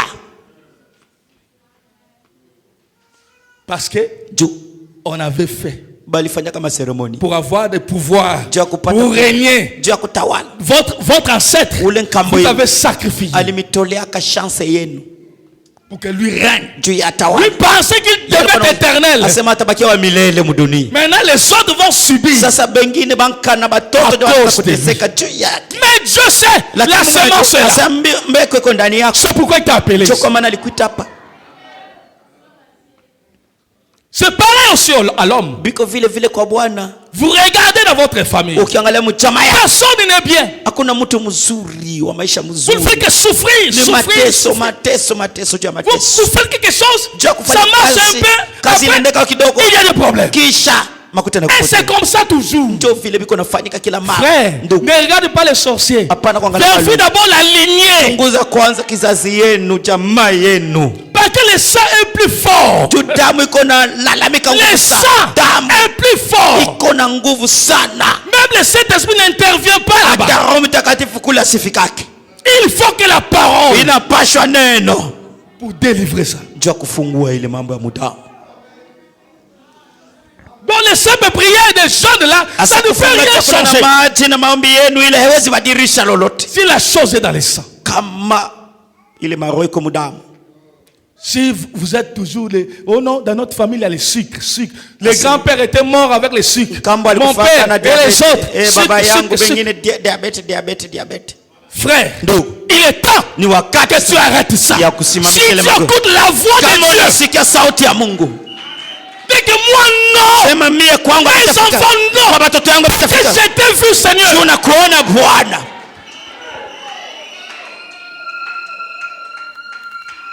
Amen. Amen. Aujourd'hui, Leo c'est possible inawezekana d'arrêter ça. kusimamisha ile yote matatizo. Alléluia. Amen. Alléluia. Amen. Vous croyez ça? Mnaamini kwile? C'est possible. Inawezekana. Il y aura la pleine sanctification. Utakaso kabisa wa utele utakuwako. Et vous verrez. Comment ça surveille même dans votre foyer. Wanze kuchunguza tamu chama. Et toi la soeur, comment ça surveille. Sur ta lignée. Mukizazi yako. Et les frères, comment ça surveiller. Chunguza mzuri mchama yako. Ne vois pas toujours le mal dans l'autre. Comment ça va d'avoir le mal en toi. Wanze kuona mabaya ndani yako. C'est pas lui, c'est toi. C'est votre lignée. Ni kizazi yenu. Ce n'est pas lui, c'est elle. Dans votre lignée, il y a des choses. Même les noms qu'on vous donne. Les noms de l'impact sur vos vies. Ça vous met dans une prison. Dans une influence. Quand vous ne savez pas. Panga. Attention. Ça c'est des coutumes, frère. Est-ce que c'est Dieu qui t'a révélé? Parce que chaque enfant naît sous un signe. Vous devez interpréter les signes. Et lui donner le nom approprié par rapport à son signe. Ne faites pas comme les autres. Vous prenez ça dans la famille. Vous amenez dans la parole. C'est pas ça. Chaque enfant. Quand vous me regardez, en train de consacrer les enfants ici, Dieu m'aide. Mon âme se connecte. Je vois ce que Dieu pense sur l'enfant. Et je prie par rapport à ça. Vous aussi, quand l'enfant est vieux, c'est un fruit d'une sélection. C'est Dieu qui l'a sélectionné. Il vient sous un signe. Pour les parents, vous devez interpréter les signes. C'est pourquoi en Israël, on ne connaît pas le nom des autres. On doit voir la révélation. Mais comment l'enfant est venu? Sur quel signe? Amen. Amen. Ça de l'influence. Jina ikona maana. Jina ikona ufuto. Ikona tumika. Amen, église. Amina. Ça de l'influence. Ikona ufuto pa maisha mtoto. Il y a beaucoup de noms que je connais. Kuna majina mingi najua. Ça a trop d'influence. Ikona ufuto sana. Attention avec Meda. Fanyeni ange na jina ya Meda. Attention avec Jolie. Fanyeni ange na jina Jolie. Et aussi na jina Rachel. Et il y en a d'autres. Ça de l'influence. Ikona ufuto, ikona tumika maisha bale batu.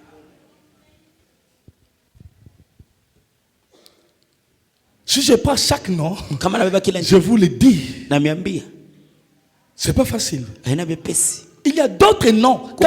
Les femmes ne restent pas dans leur foyer. C'est-à-dire, ils finissent par divorcer toujours. Des maris souffrent. Des maris, une femme marie. Bibi Maria jina Marie. Elle souffre. C'est parce qu'elle aime beaucoup. Les maris aiment beaucoup. Mais elles sont souvent déçues par leur mari.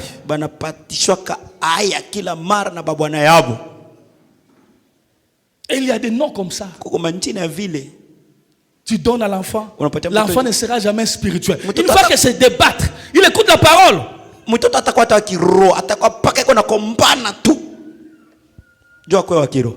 Il ne sait pas que c'est ces noms-là. Quand je dis Meda, il ne faut pas voir notre soeur Meda ici. Hein? Quand je vois Jolie, il ne faut pas voir ma femme. Moi, je parle des noms. Quand je dis Rachel, il ne faut pas voir Rachel, la femme du pasteur. Mais ce que je vous dis, les noms ont de l'influence. Amen. Amen. Et des Jolies ont des difficultés dans leur mariage. Et elles aiment la plupart l'argent. Le luxe. J'ai ma soeur qui s'appelle aussi Jolie. Ma femme connaît. Amen. Amen. Donc c'est ça les noms. Faites attention. Fanyeni hangi. Ne donnez pas pour donner. Oh, mina panga. Ah, j'ai Mina donné, panga. j'ai Comment donné. vous pangez en désordre? Namna gani kuna Et la révélation. Ukuwe na ufunuo. Sinon l'enfant là. Kama ina vile aura des difficultés. atakuwa na matatizo. Voyez des médas dans le message. Mujumbe. Elles ne sont pas spirituelles. Abana ba kiroho. Vérifiez des médas. Mwangalie manchina ba meda. Il y a des noms comme ça. Kuko manchina. Vous trouvez même dans le message. Utakutata mujumbe. C'est compliqué. Biko nguvu. Ah, l'église est calme. Kanisa iko kimya. Il y a des choses. Kuna bitu. Quand vous commencez à voir l'influence des noms, Ukiangalia si ufunuo on wa peut vous prêcher ça, je peux énumérer les noms parce que je n'avais pas prévu ça. Je m'ai inspiré ici. Mungu ananivutisha tu hayo. Donc ne voyez pas mes bien-aimées sœurs ici que j'ai cité les noms. Musione badada yangu bapendwa benye kwa hapa benye natama njina yabo. Elles se battent pour aimer le Seigneur. Mais Mais quand je vous dis les noms, même elles se battent sur ces noms-là. Ça a de l'influence terrible. Vérifiez les Rachel. Elles ne sont pas spirituelles. Donc, depuis leur ancêtre. Mais elle avait trouvé grâce d'être la femme d'un homme de Dieu. Qui est Jacob. Et quand chacun de vous doit vérifier. Quand toi tu t'appelles Mutombo, tu dois voir la signification de Mutombo là, ça veut dire quoi?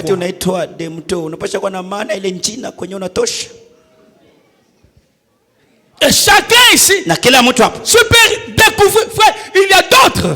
Seulement les noms là que tu portes. Seulement les noms là.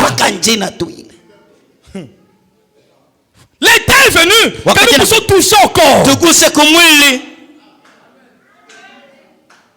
Attention. Attention. Quand vous donnez les noms aux enfants, vous devez être inspiré par vos signes que l'enfant a. Attention. Priez même pour ça. Que Dieu vous inspire. Si vous n'avez pas eu la capacité d'interpréter les signes, ça va influencer l'enfant. C'est là où il y a les problèmes. Amen. J'ai pris seulement ces noms-là comme échantillon. Ne sortez pas pour dire non. Le pasteur avait dit. Non. Ce sont seulement les exemples que je vous ai donnés. Et chacun de vous aussi, surtout vous qui êtes ici, quand vous vérifiez, si Dieu a permis que j'en parle, c'est-à-dire il y a des noms comme ça qui vous étouffent aussi.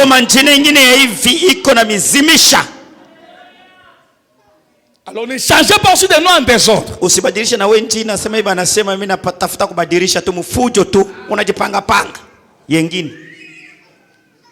La sœur Meda ne change pas ton nom. Toi, l'âme là, comme tu écoutes là, le nom là va avoir de l'influence. Ça va changer, va détruire ça. Ne change pas ma sœur. Parce que tu écoutes la voix. Si tu crois ça, les noms là n'auront pas de l'impact. Alléluia, ça changera cela. Ça détruira cela. Tu restes avec les noms, mais ça n'a pas de l'impact. Tu domines sur cela.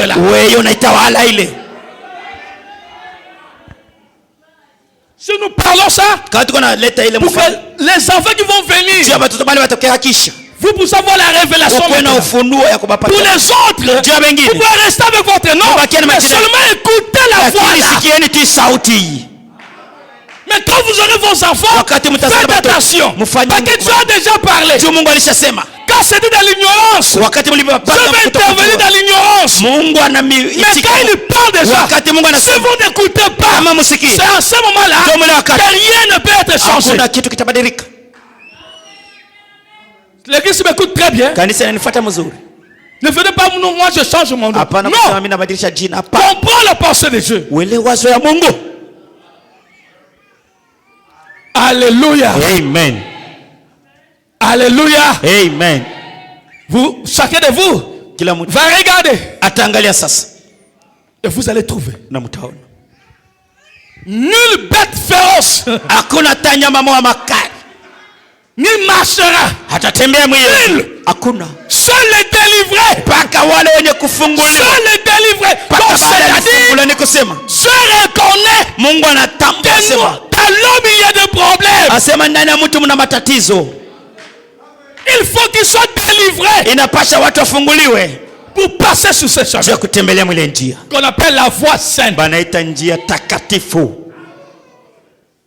Vous cherchez l'argent, vous ne trouvez pas. Uko natafuta makuta vous vendez, ça ne marche pas. Uko nauzisha. Vous faites tout ce que vous faites, ça ne marche pas. Il y a des choses, vous devez vous arrêter. Uko vitu vingine inapasha mbele usimame. Commencez un peu à remonter. Waanze mbele kujiuliza na unapanda mchama. Pourquoi ça? Juu ya nini misipate?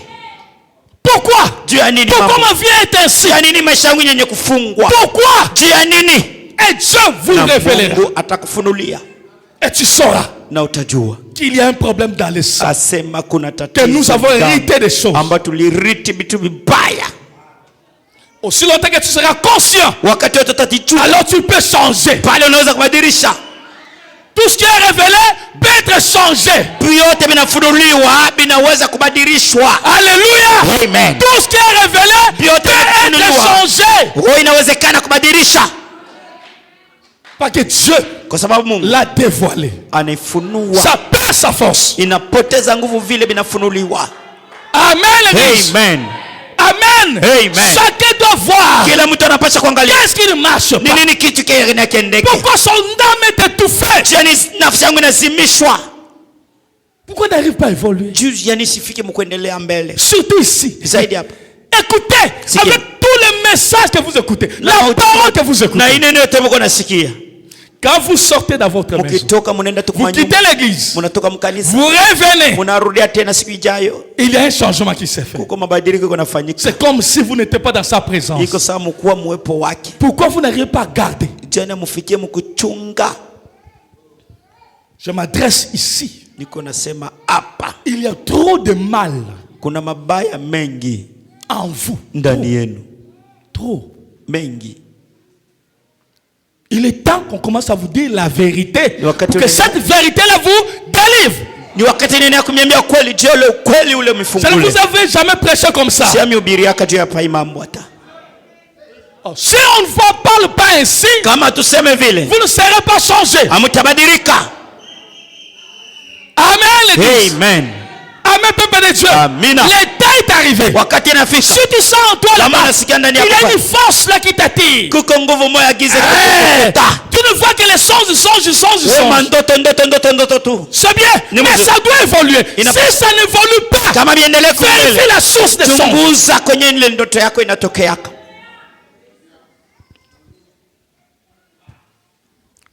Ça peut être vrai, oui. Mais pourquoi ça n'évolue pas? Pourquoi Dieu ne change pas la dimension de communiquer avec toi? Même l'enfant, il passe des étapes jusqu'à parler et à grandir, à marcher. Mais depuis que tu as commencé les mêmes dimensions, même expérience, même des années, vérifie la source. Mais la source là n'est pas. Ce sont des choses. Dans l'église des dons, c'est rempli, plein de sorciers.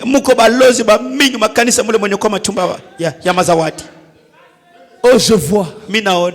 Tu vois comment? Je ne dis pas que Dieu ne montre pas. Non. Mais tu vois comment?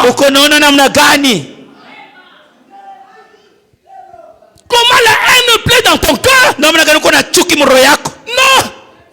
Don Yang.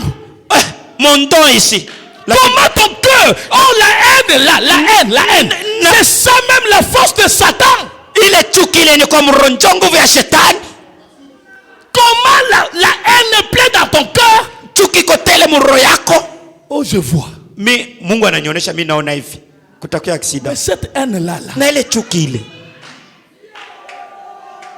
C'est pourquoi frère dit, je préférerais une église où il y a rempli d'amour.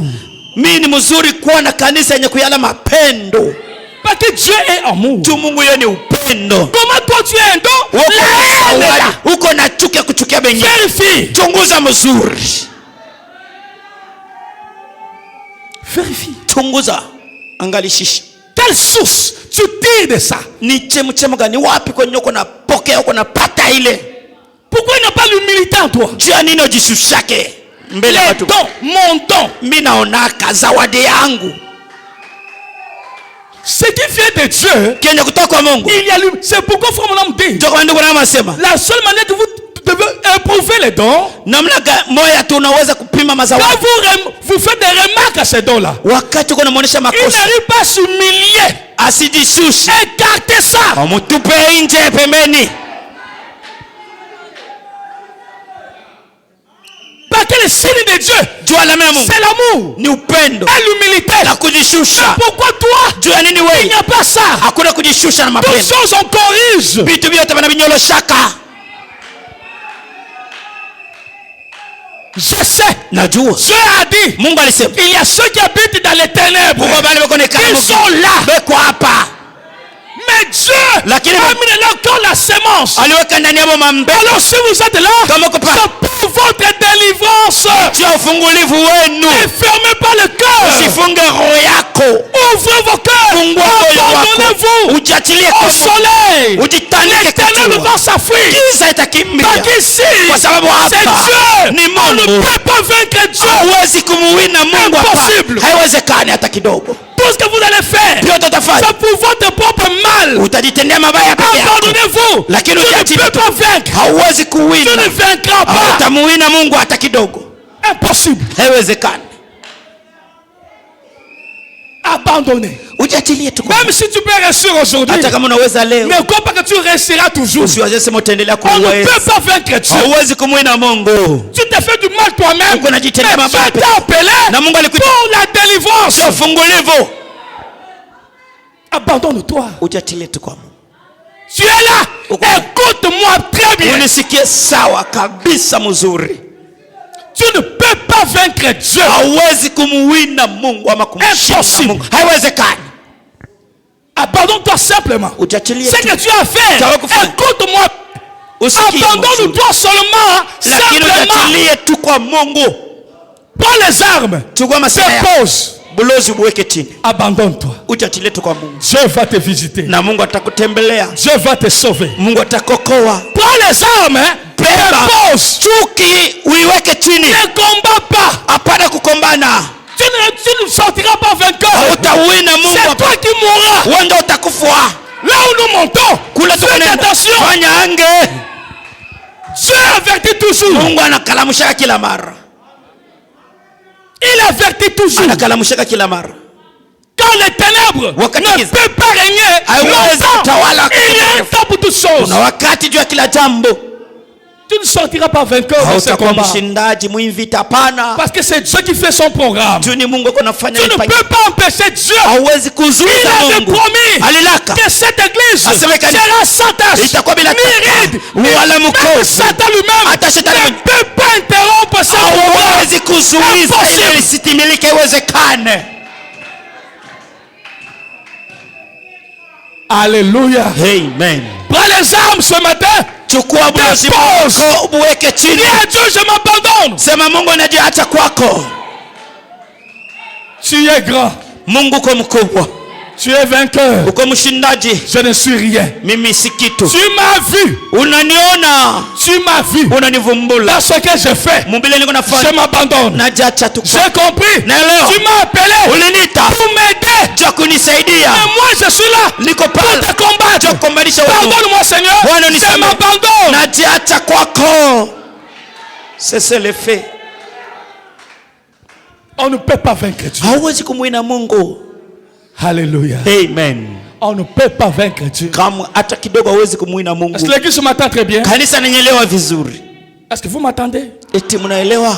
Le temps est arrivé Wakati unafika que chacun de vous ambao kila mmoja expérimente aishi kupiga l'onction du 8e jour upako ya siku ya 8 qui agit dans votre corps, ambao unaotenda mwilini mwako, qui sanctifie l'âme, unaotakasa l'esprit roho et le corps. na mwili, damu inatakasa, Et vous verrez Dieu se rendre réel en vous. na utamwona Mungu atakuwa vya kweli maishani mwako. Écoutez frère Branham. Sikieni kile ndugu Branham anasema hapa.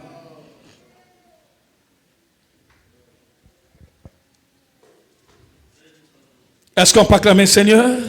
Shangwe bikelekele cha Bwana.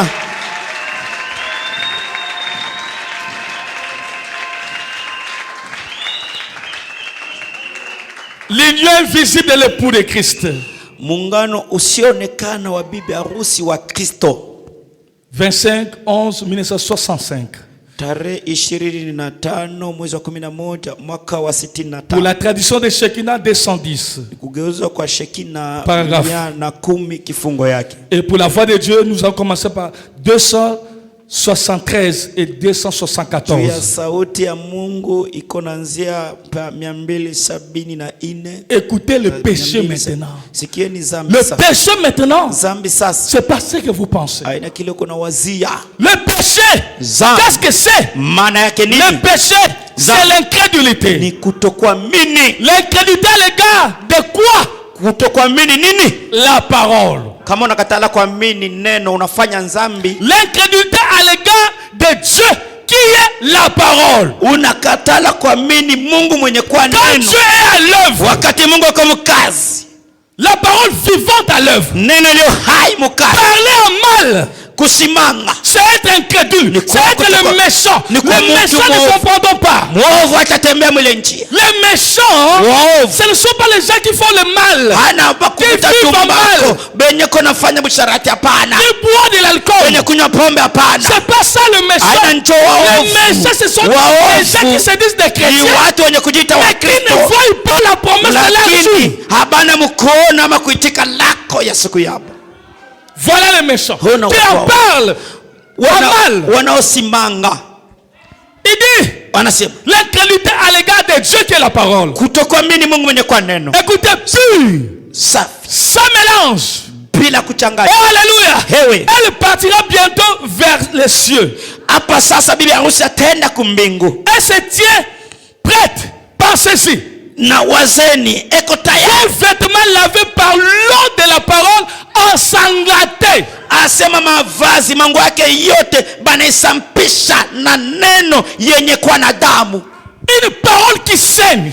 Neno yenye kuwa na Une parole vivante. neno Pas la lecture. hapana kusoma vitabu hapana.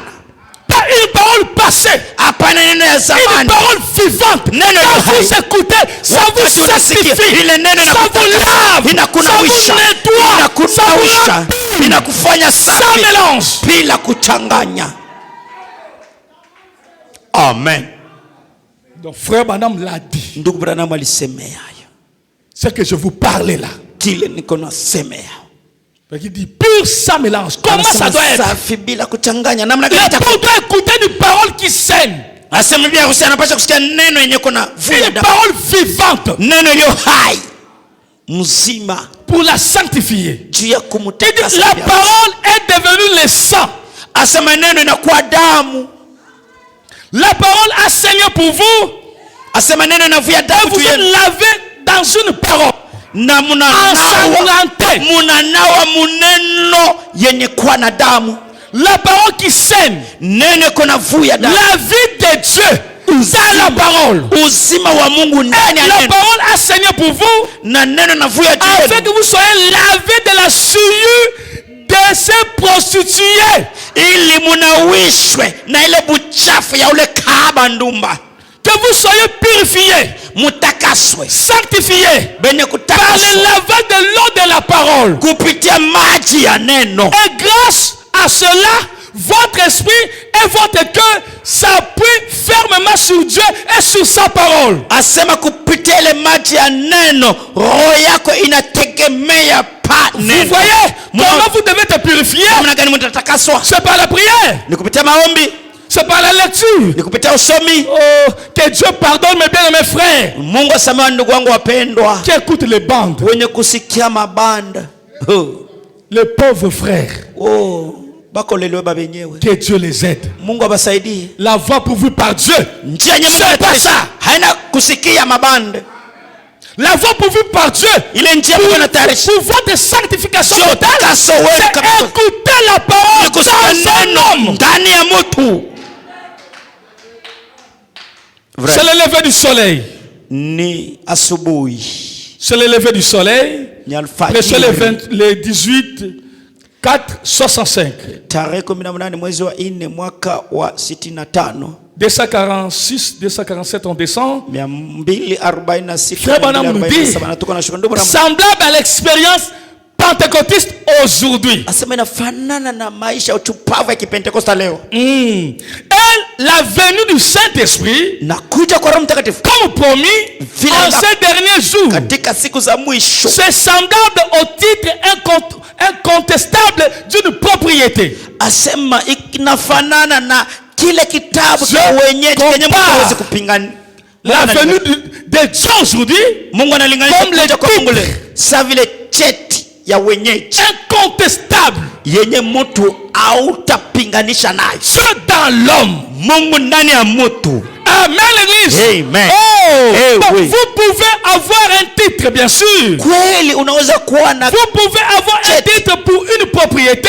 Wewe unaweza kuwa na mikanda ya mpango. Mais encore là, lakini ce n'est pas ça qui va déclarer qu'elle vous appartient. Haina njoo ile tasema ni ya kwako kabisa kabisa. Non monsieur. Hapana mwana. Quelqu'un de bien, asema mtu loin arrière, pouvait venir revendiquer cette propriété. Mwingine anaweza kuyasema mpango ni yao. Mais quand vous avez un titre incontestable, wakati uko na ile madocument yenye mtu aweze démontre anakuonesha que tout ce qui aurait pu porter préjudice a été effacé.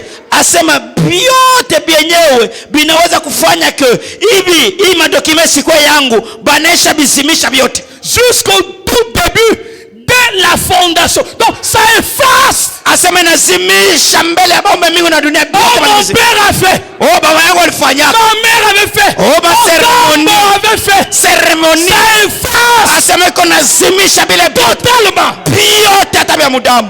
Écoutez la suite. Sikieni benye kufuata. Et quand un homme na wakati mtu dit qu'il croit la parole, anasema naamini neno. Ensuite, kisha quand le Saint-Esprit vient, wakati Roho Mtakatifu anakuja, c'est le titre de propriété incontestable. Asema njo cheti ya wenyeji ambao mtu hawezi kupinganisha. Cela njo ile vous donne l'autorisation, inakupatia ruhusa. Quand vous avez ce titre incontestable, wakati uko na ile cheti ya wenyeji, alors de cela vous appartient. Asema ile kweli kweli ni ya kwako. Et tout ce qui se trouve vous appartient. Na vyote venye kwa mle ndani ni vyako. Et c'est ce qui vous donne le titre incontestable. Na njo venye binaonesha sema ni vyako. Le Saint-Esprit vient sur ce titre de propriété. Wakati Roho Mtakatifu anakuja kwa ile cheti, avait vu tout là-bas. Asema ni pile Mungu alionaka vyote kwa avant la fondation du monde. Mbele ya baumba mbingu na dunia. Et donc il avait inscrit les noms dans le livre de vie. Ambale andika jina mkitabu cha uzima. Mais nous étions nés des hommes et des femmes. Asa tulizalikaka banaume na banamuke. La semence vient de Dieu. Mbeko inatoka ni kwa Mungu. Mais tu es né. Lakini unazalika dans les rencontres d'un homme et d'une femme. C'est là le problème. Ni wakati mwanaume na mwanamke wanakutana njo unazalika njo pele mambo yanaanza. La semence vient de Dieu. Mbeko inatoka ni kwa Mungu. Écoutez frère Madame le dit. Usikie kile ndugu na mama. Anasema vous êtes né, unazalika. Ah là là. Eh oui. Né d'un homme et d'une femme. Unazalika kwa mwanaume na mwanamke. Et assujetti au péché. Na weye unatawaliwa na dhambi. Et coupable de péché. Na unastahili kosa dhambi. Mais quand j'y ai cru, wakati tunaliamini, j'ai reçu le titre de propriété, nalipokea ile cheti ya wenyeji. Mais quand le Saint-Esprit est venu, wakati Roho Mtakatifu alishuka, c'est le titre incontestable, ni cheti ya wenyeji hawezi kupinganisha. Pourquoi? Kama vile nini? Tout ce qui me portait préjudice, yote ile liweza kufanyika, sema hii cheti na yangu. Donc tout ce qui avait des problèmes dans mon corps, yote vilikuwa naleta tatizo maungo yangu. Mwili maungo, tout ce qui portait préjudice, yote vilikuwa naleta tatizo mwili. Tout ce qui me portait préjudice, yote vilikuwa naleta tatizo maisha yangu. Que ce soit ma mère qui l'ait fait, hata kama ni mama yangu alifanyaka ceremony. Mon père qui l'ait fait, hao ni baba yangu alifanyaka ceremony. Ma grand-mère qui l'ait fait, kambo yangu mwanamke alifanyaka ceremony. Tout cela s'emballait, ile yote cheti na sampuli. Alléluia, amen. C'est ça ici. Joy wakati hii. Oh, mon père avait fait. Oh, baba yangu alifanya. Oh, ma grand-mère. Kambo alifanya. Mon grand-père. Kambo quand le yangu. titre de propriété vient, Kati cheti ya wenyeji dans kinakuja l'homme ndani ya mtu. s'emballa. Kona sampulula ile yote. L'onction du 8e jour. Upako Ça siku- balaye le supplice. Ça arrache. Iko na tukuna, iko na S'enlève. iko na. Alléluia. Amen. Je répète cela. Narudilia ile maandiko. C'était le titre incontestable. Asema ilikuwa ni cheti ya wenyeji. Comme quoi, Kama vile tout nini? ce qui me portait préjudice, Yote ilikuwa inaleta mabaya kwangu. que ce soit ma mère Ikakuwa mama yangu qui l'ait fait, mwenye alifanyaka ile mon maseremoni. père Baba yangu qui l'ait fait, alifanyaka ile yote. ma grand-mère Kambo yangu qui l'ait mwanamke fait. alifanyaka ile mabaya yote. Oh, Ewe. 249. Il dit c'est comme le petit enfant Asema kwa vile mtoto mchanga épileptique wa kifafwa pour lequel je priais ambaye nilimwombeaka il y a quelques instants. kusha kwa wakati mmoja. Ça lui a été transmis par les grands-parents. Asema nkambo yake njoo kule kulitokea ile kifafwa Ah, l'hérédité. ya kuriti Ça agit. iko natumika. Cet enfant que Pharaon avait prié, Huu mtoto mwenye ndugu la maladie, ile magonjwa lui avait hérité de ses grands-parents. aliriti hayo kwa bankambo. Son père avait ça. Mbanka baba Ses yake kwa parents avaient ça. bankambo Et yake l'enfant aussi na mtoto en naye avait. na yeye alipata ile malari. Il faut une parole. Inapasha neno. Vous pouvez avoir cette écriture. Unaweza kuwa na hii andiko. Il faut que cette écriture se fasse chair dans une personne. Inapasha hii andiko jifanye mwili ndani ya mtu. Sinon, Kama na vile ce n'est pas le titre incontestable. hautapokea ile cheti ya wenyeji isiyopinganishwa. Tu peux dire amen à ça. Unaweza kusema amina kwa hiyo. Mais si tu ne rencontres pas un homme la Kama parole, ukutani na mtu neno, ça n'agira pas. ile cheti Ça restera une lettre morte. itakuwa tu ni andiko ya kufua. Utayua tu andiko.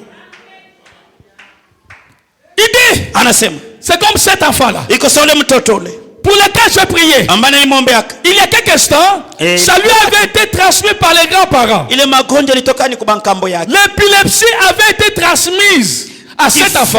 Kifua baliambukiza ule mtoto. C'est ce que je dis. Ndio kile ninasema. Écoutez, C'est qui est? 250. Mais quand Wakati le titre incontestable est venu, ile cheti ya wenyeji isiyopinganisha na il est effacé. ilizimisha.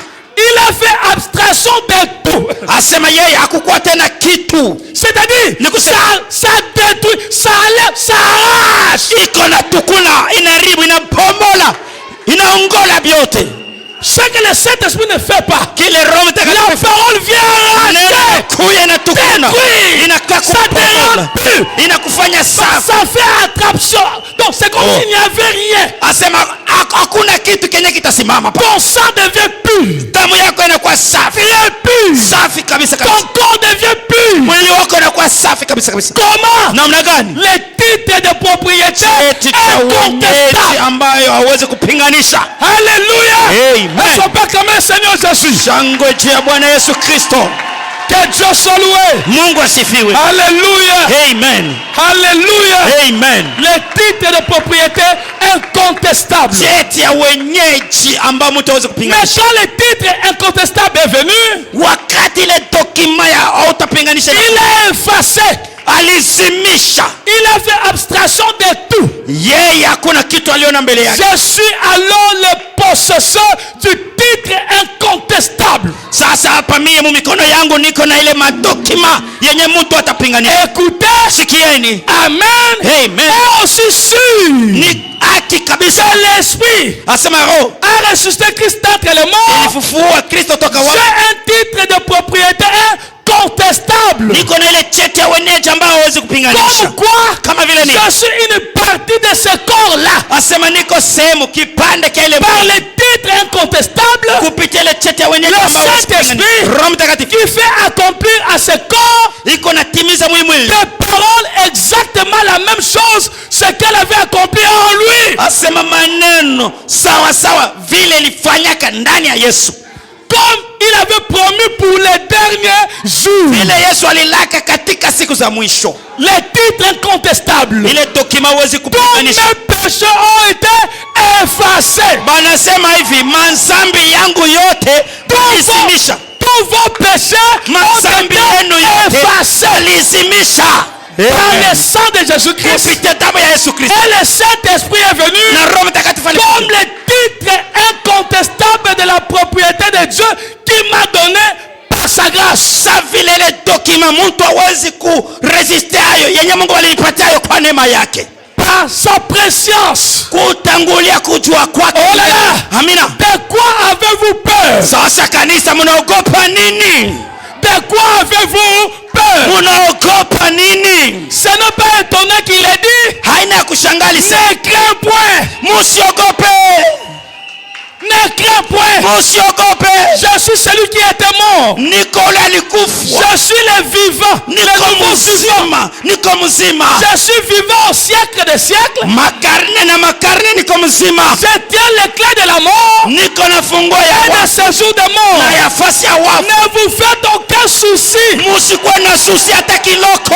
Ne vous faites aucun Musikuwe souci. na kasusi kaloko.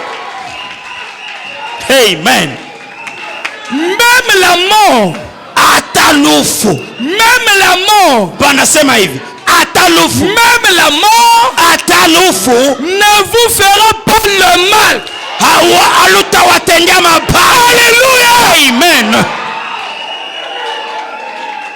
N'ayez pas peur. Usikuwe na woga. Je tiens la clé de la mort Yesu ako na funguo et ya de ce kifo jour de mort. na ya fasi ya wafu. Je suis vivant Niko mzima au siècle des siècles. miaka na miaka. Il dit, ne Anasema vous faites aucun souci. usikuwe hata na kashuruli hata Ne kadogo. vous faites aucun souci. Musihangaike hata kidogo. Même la mort, Hata lufu.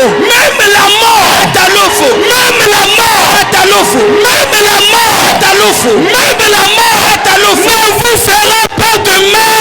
Utawatendea mabaya. Jiani Il est venu lui-même. kuja peke yake. Il est venu lui-même Anakuja peke yake dans son peuple. ndani ya taifa yake. Alléluia. Amen. Acclamons le Seigneur Jésus. Shangwe juu ya Bwana Yesu Kristo.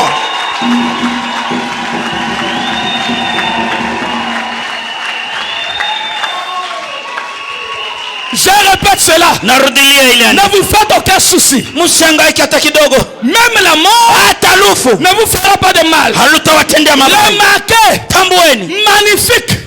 Kisa. Allez-y rapidement. Nendeni haraka haraka. Les titres incontestables. Asema ile La document dette a été payée. asema mandeni balisharipa.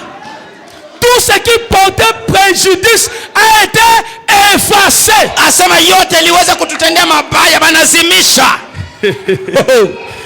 Oh, un oui. titre de propriété incontestable. Asema ni cheti ya weneja ambao hawezi kupinganisha. Vous rendez-vous compte de ce que je veux dire? Asema mweye mnavumbulako kile mimi nataka kusema.